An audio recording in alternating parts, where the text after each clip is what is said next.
নমস্কাৰ বান্ধৱীসকল, আশা কৰোঁ ঈশ্বৰৰ কৃপাত আপোনালোক কুশলে আছে।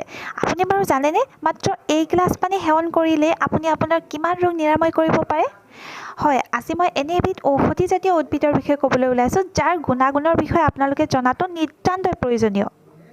এই উদ্ভিদবিধৰ নাম হৈছে দুপৰটেঙা বা পাতেগজা।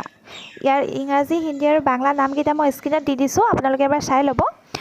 ইয়াৰ পাতৰ পৰাই ইয়াৰ বংশবৃদ্ধি হয়, অৰ্থাৎ পাতৰ পৰাই ই গজালি মেলে, সেইকাৰণে ইয়াক কোৱা হয় পাতেগজা বুলি।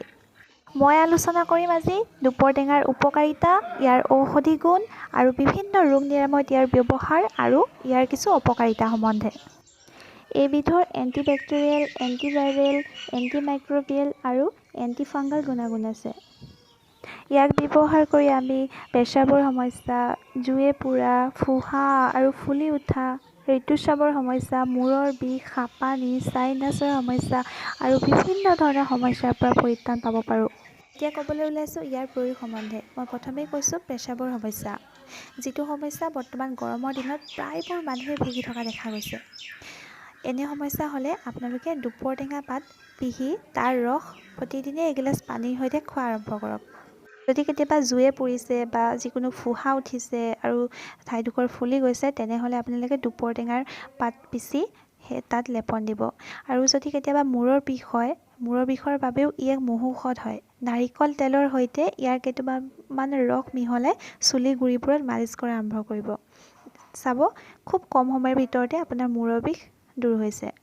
ইয়াৰ উপৰিও ঋতুস্ৰাৱজনিত সমস্যা, হাঁপানি, চাইনাছ এনেধৰণৰ ৰোগৰ বাবেও ই এক অন্যতম বনৌষধ।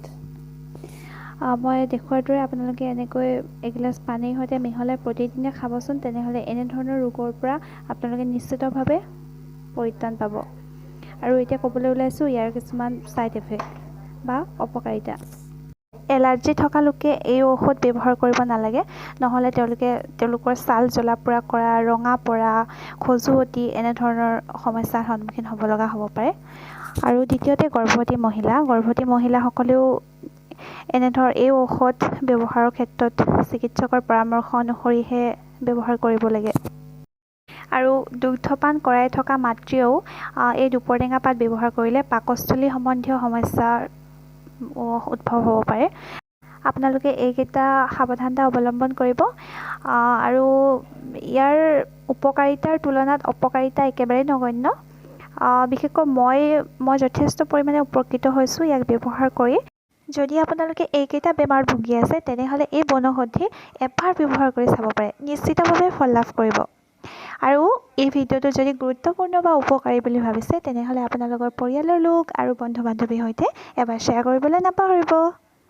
লগতে মোৰ কষ্ট সাৰ্থক হ'বলৈ আপোনালোকে ভিডিঅ'টো এবাৰ লাইক কৰি থৈ যাব। Thank U.